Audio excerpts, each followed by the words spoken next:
Welcome to Faith Over Pharma, the podcast for couples trying to conceive after a vasectomy reversal. I'm Susan Gladstein, holistic reproductive health practitioner, functional nutrition specialist, and your fertility detective. Around here, we talk about all the things mainstream medicine often misses and the faith that it takes to keep going when you wanted a baby like yesterday. If you're tired of being told to wait, to retest, or just move straight to IVF without anyone looking at the full picture, then you're in the right place. Today's conversation is going to challenge a lot of what we've been taught about food, hunger, weight loss, and willpower. Because most people have spent years trying to control food, tracking everything, starting over every Monday, feeling guilty after eating, or wondering why they just can't stop thinking about food, even when they're doing everything right. What if the problem isn't actually a lack of discipline? What if your body already has built-in wisdom around hunger, fullness, and eating, but years of dieting, stress, restriction, medications, and food rules have disconnected you from it? Today's guest has spent more than 50 years helping people rebuild a healthy relationship with food and their bodies through a deeply different approach. Shirley is a coach, teacher, author, speaker, and body image specialist who founded the Energetics Process, a holistic approach that helps people reconnect with their natural eating boundaries and internal body wisdom. Long before conversations about gut health, nervous system regulation, intuitive eating, and Ozempic became mainstream, Shirley was teaching that the body already knows what it needs when we learn how to listen. And I'm so excited to have you share all of your wisdom. I mean, you've been doing this work for decades. What made you first realize that most people were disconnected from their body's natural eating signals? Well, I came to it because I was frustrated growing up. I was a cheerleader and I could lose the weight, but it hung on. I could figure out how to get an A and then the course would be done and you would move on. With eating, you lose the weight, but you always have this angst. Is it going to stay off? What do I need to do to keep it off? And then you overate and then the weight started coming back on. And I thought, this makes no sense to me. I am going to figure this out once and for all, because in my mind, it made no sense that eating and my body were draining my energy instead of giving me energy. So that was my quest, because that angst, it was not only in high school, but it followed me into college and it followed me into my teaching career. And then I realized, as I'm teaching junior high, I thought, these girls are obsessed with it. They have completely lost their connection to anything because they're constantly thinking about eating, what they're not eating. And I thought, there's so much more to life. So I started figuring out, I'm going to figure out what in the world we can do to remove this angst. In reality, I was starting to work with the gut brain. And that gut brain, I realized, had something to do with hunger. And when I really realized it, it was at the birth of my first child, because she knew exactly when to start eating. I thought, how do you know? I don't even know when I'm hungry. And she also knew when she wanted to stop eating. It was strong. She clenched her little lips. She moved her head. She spit it out. She didn't care what degree I had. She didn't care what nutrition she had. And she certainly could care less about her diaper size. But not only did she have the start and stop, what I discovered is we're born with over 10,000 taste buds, unique to each and every one of us. And then I realized we just stopped listening. And I love that, because I went through the same thing. I had a lot of, when I became a, health and fitness coach and I knew what to eat, I'd studied nutrition and whatever, but it was like, I don't know, I just thought I could just outwill my body and before I really understand the mechanics of how the body works. But I know that you talk a lot about being born with these natural, and we touched on that a little bit, natural eating boundaries. Can you kind of explain that a little bit more? Because I think that this is a huge part of where the disconnect is, because we think, oh, well, we just need to reduce our calories so we can lose weight. And then eventually you get to the point where your body just has no energy to function.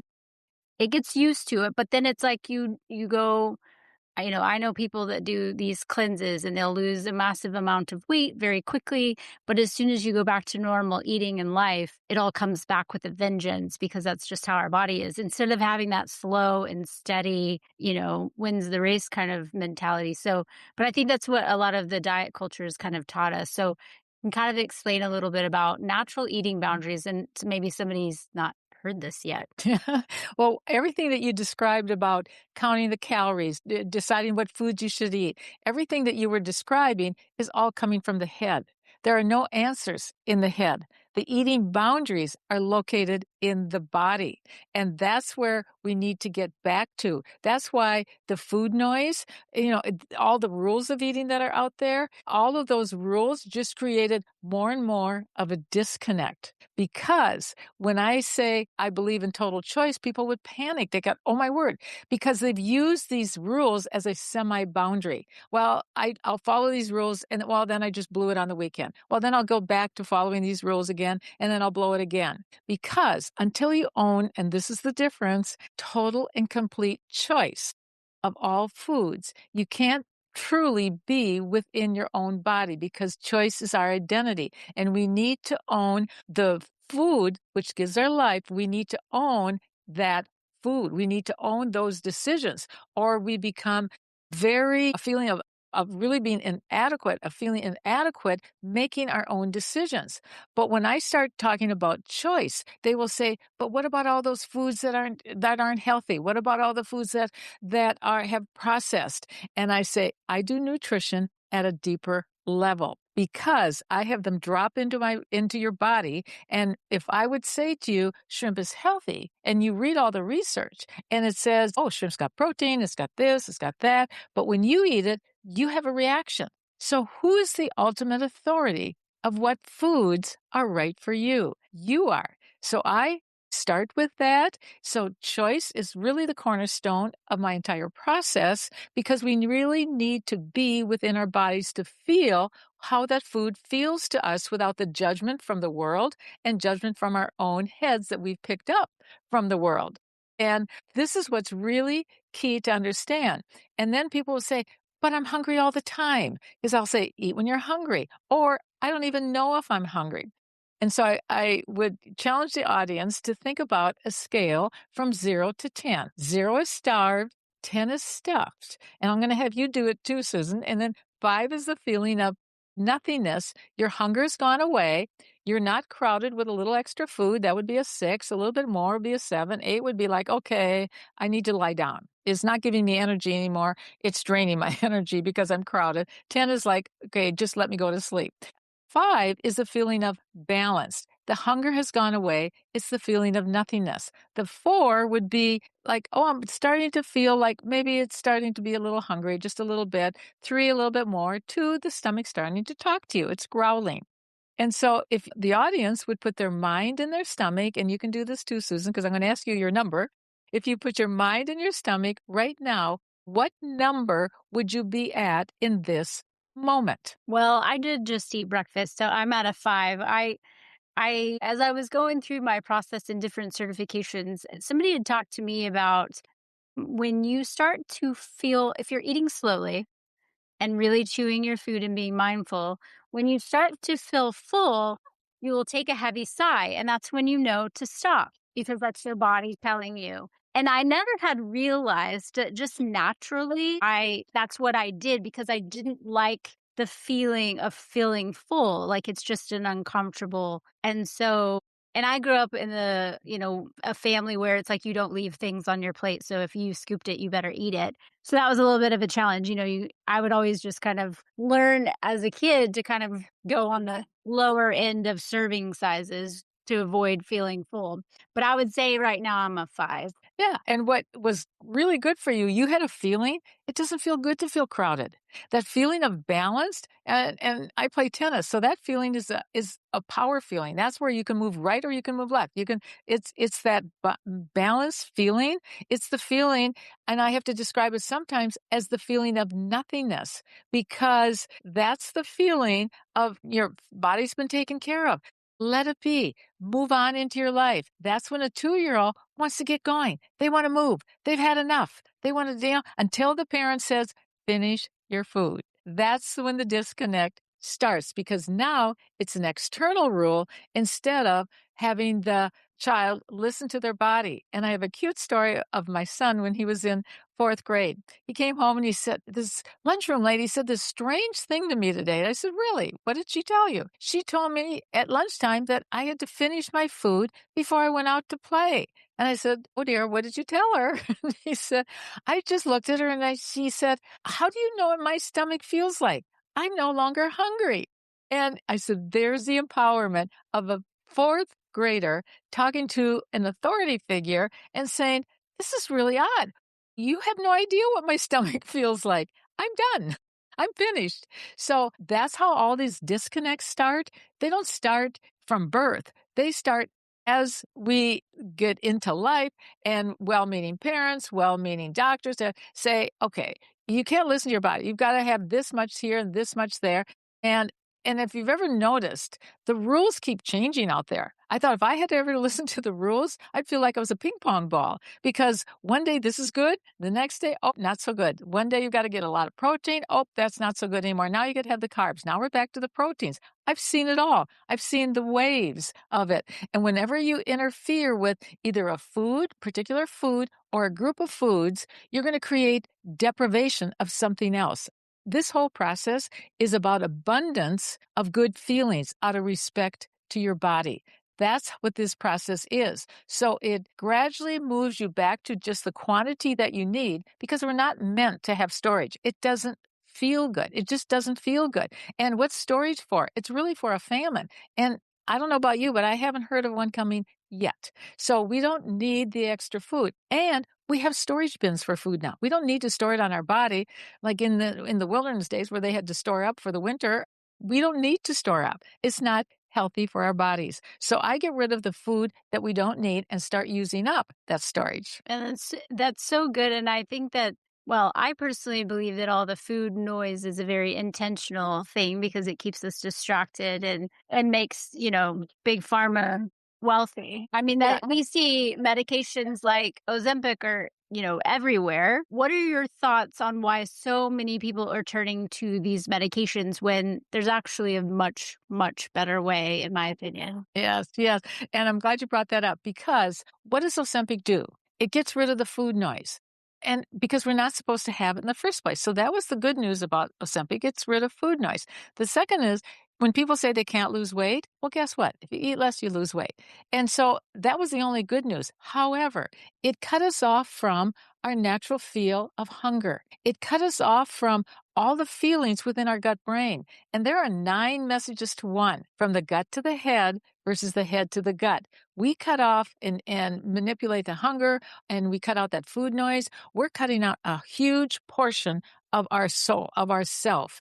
And when we talk about food noise, that's our voice. It's our voice coming up, and that food noise came from some rule out there. So I want to have them listen to that voice to hear what we need to turn around. Is it a voice that's non-value, or is it a voice that's value? Because we want to be value-based internally, our creative soul. And because that creative soul, that peace within, has a feeling of no discomfort, no pain. So a non-value-based belief is going to be a disconnect from ourselves because we're meant to be value-based, our creative soul. We are meant to be there and feel good and understand what's happening. We've been given all these tools. And when I talk about non-value-based beliefs, you just described one. You need to finish your food. And so when you feel, and this was incredible because I had a 9-year-old that described it beautifully when I did the hunger scale because she was told to finish her food.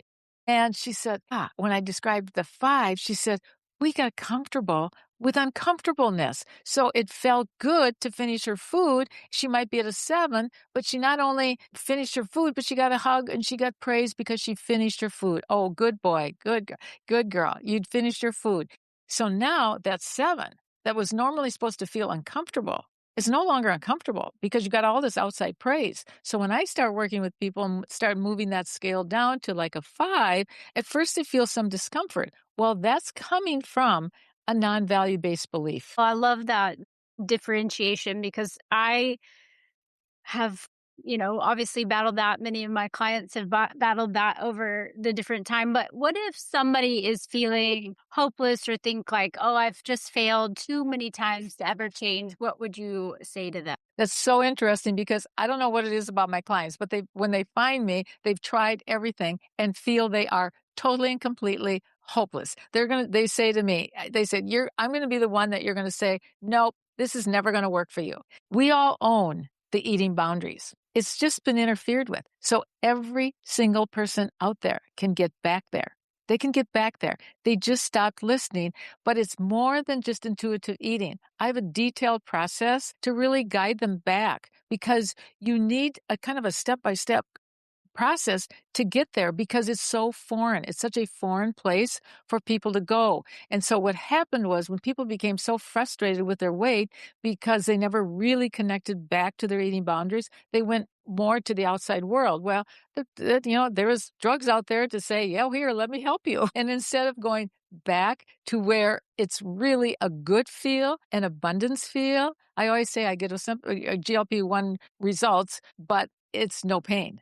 And the pain that's there, we connect to, understand it, and move it out of our system. To me, all those non-value-based beliefs are what's causing a lot of the inflammation in the body. Well, 100%. I can speak from my own personal experience with that.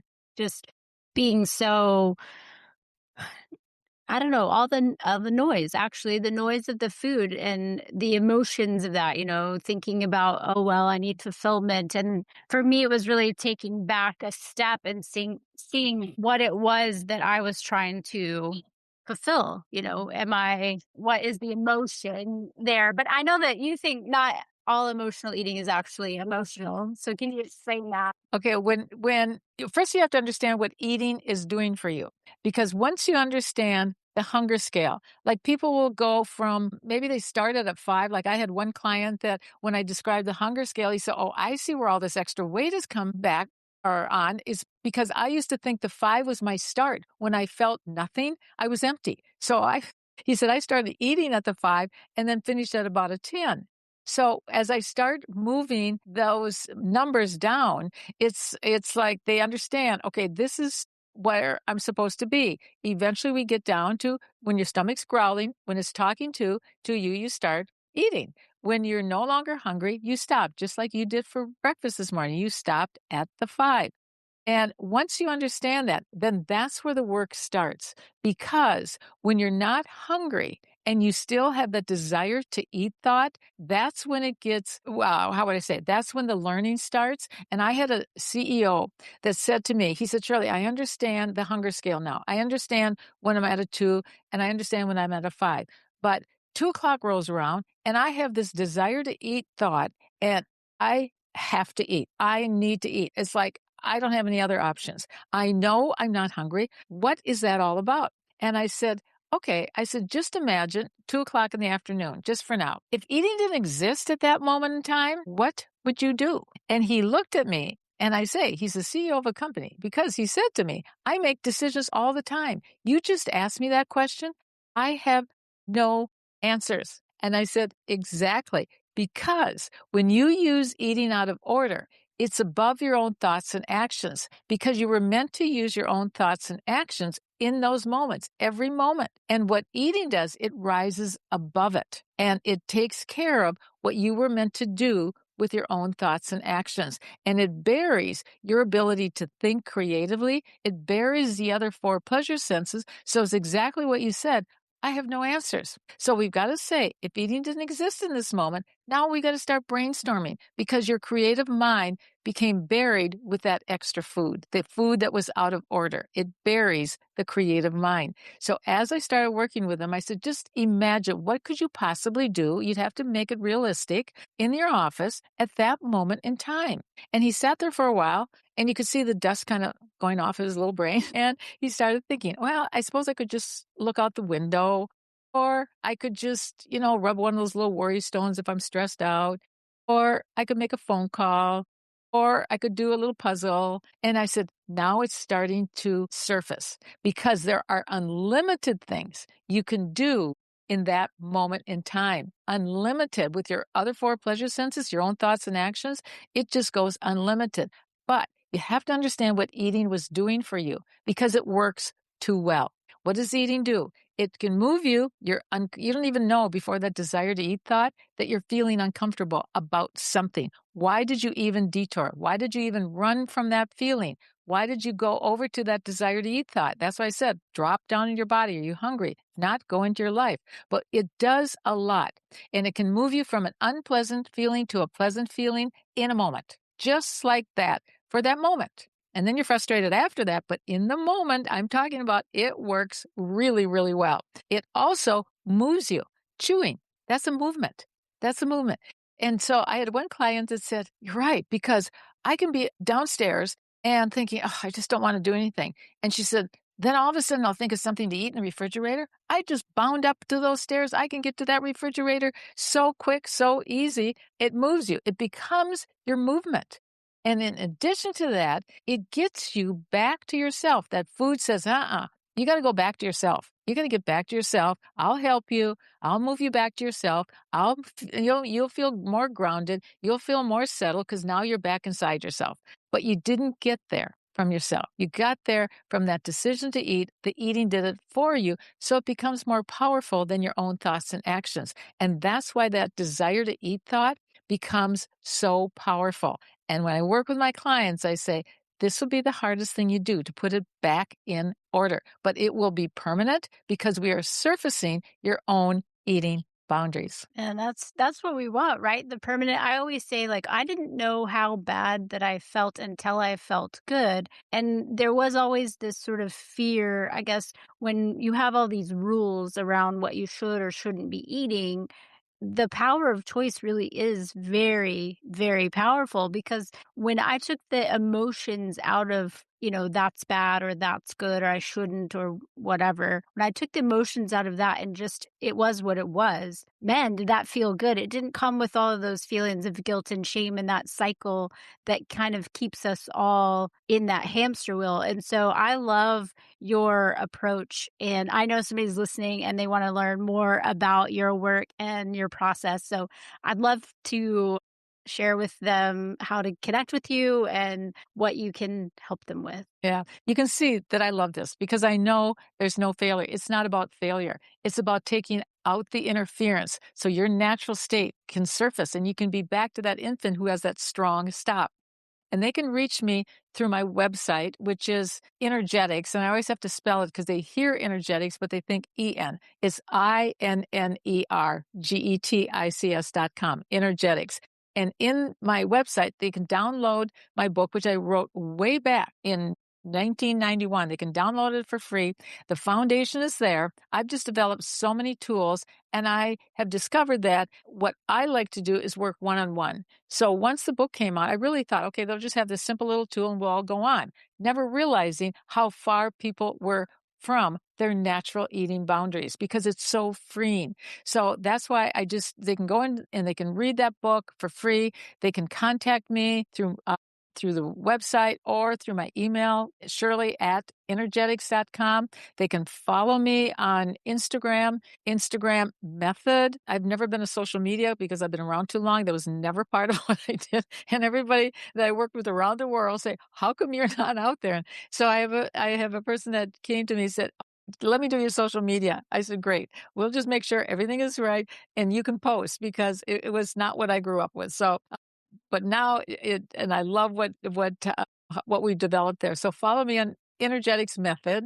I do it there. And they can also contact me for a free half-an-hour consultation to find out, does this work for you? Is this, do you want to really go into it? And I always have them talk with somebody who has worked with me because I want them to feel very comfortable that this is really the one that works. And it's really important for me to have people understand there is a way out there. The problem is we just stopped listening. And that's the sad part because it's there. It's there for everyone. It's out there. We just need a process to guide it back. And I was just given the gift of understanding to know how to bring people back to the gut brain. I've been working with the gut brain for over 50 years. I've been around a long time to understand this. And really, the gut brain wasn't even recognized by the medical community until the late 90s when Dr. Michael Gershon named it the enteric brain, enteric. And it's very powerful because when people understand that magnetism to eat when they're not hungry, they know what that feels like. And it's hard to break through. And that's when I finally developed a course online.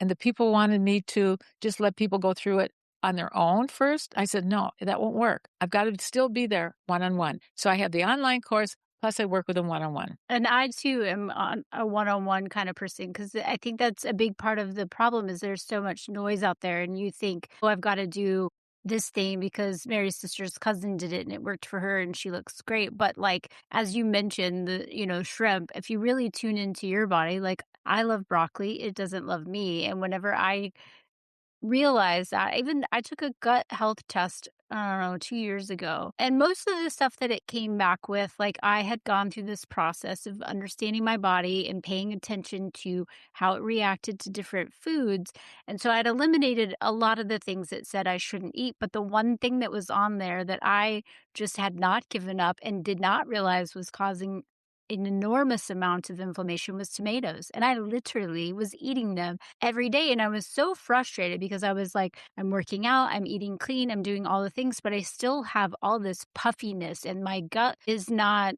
my stomach does not look the way it should for as hard as I'm working. And it was all of that inflammation, not realizing that the one food I ate every single day was just like fueling the fire. And so it was an uphill battle. So I think it's important to really understand you personally and Yeah. how you Yeah. work. And so I think that's so valuable to have somebody in your corner that can sort of break free from all the noise and get you where you need to go much faster than you could get on your own, right?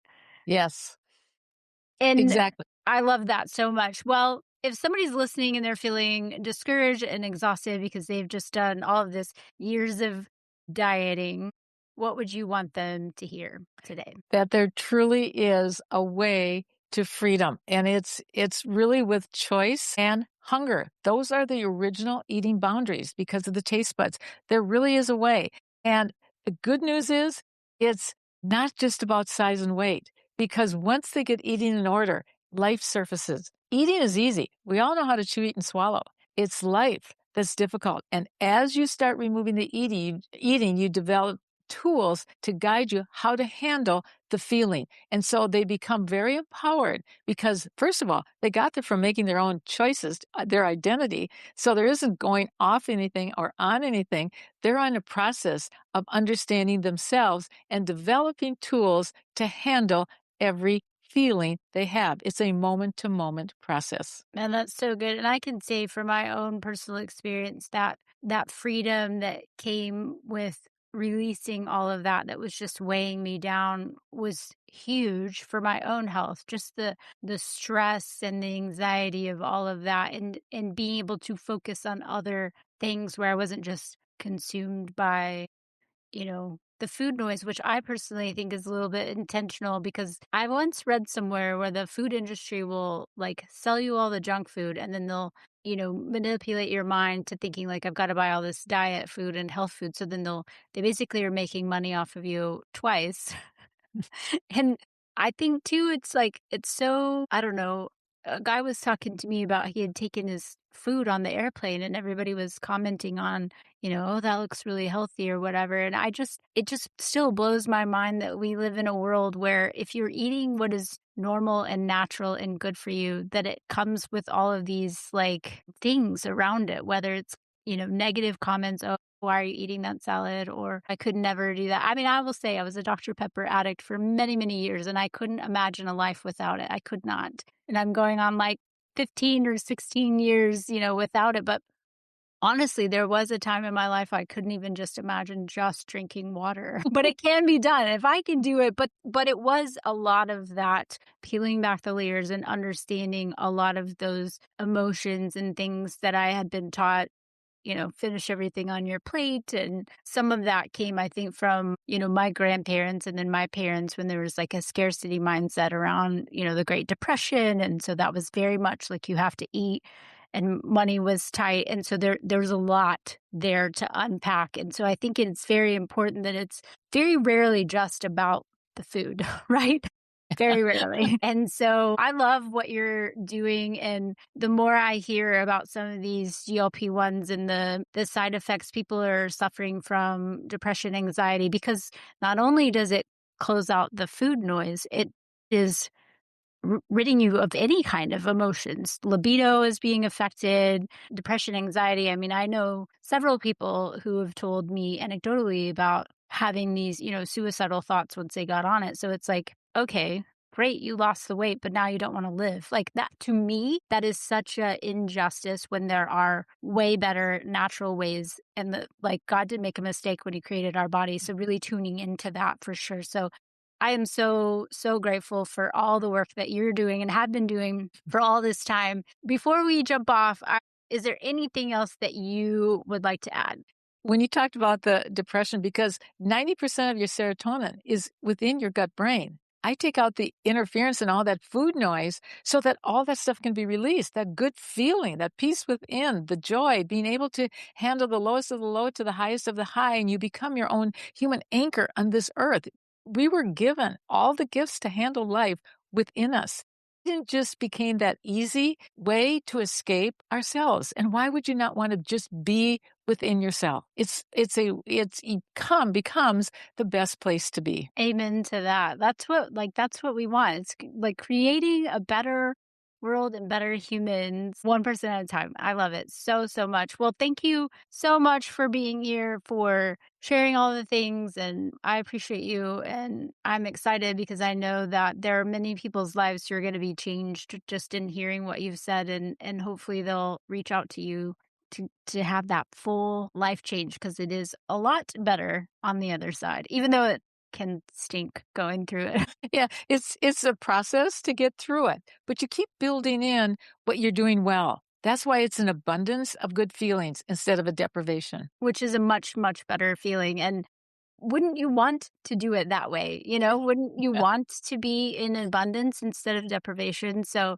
make sure you reach out to Shirley and she'll get you squared away. Thank you so, so much. Thank you, Susan. It was a pleasure talking with you. And I love that you've gone through this process so you understand the depth and the joy on the other side. 100%. Yeah, I'm a big advocate for just enjoy your life and not be wrapped up in all the emotions of food and whatever. We can't let, the government win. Well, the thing is too, when you're connected with your own wisdom, nothing out there can trick you.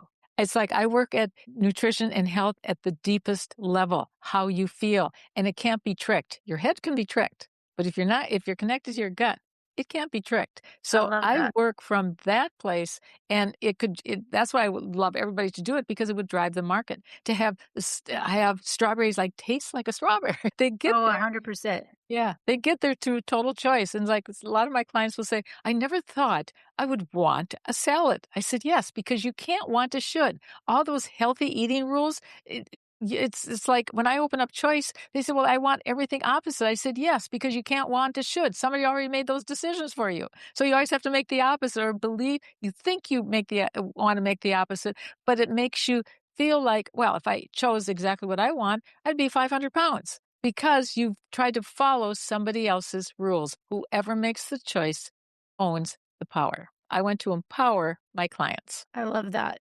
Yes, let's not let people trick us anymore. I love that. Exactly. So thank you so much. Thanks for listening to Faith Over Pharma. If this episode gave you hope, clarity, or helped you look at fertility differently, share it with a friend who's trying to make sense of the waiting and all the conflicting advice. And if you're ready to discover what may be standing between you and the baby you've been praying for, head over to SusanGladstein.com. Thanks for listening.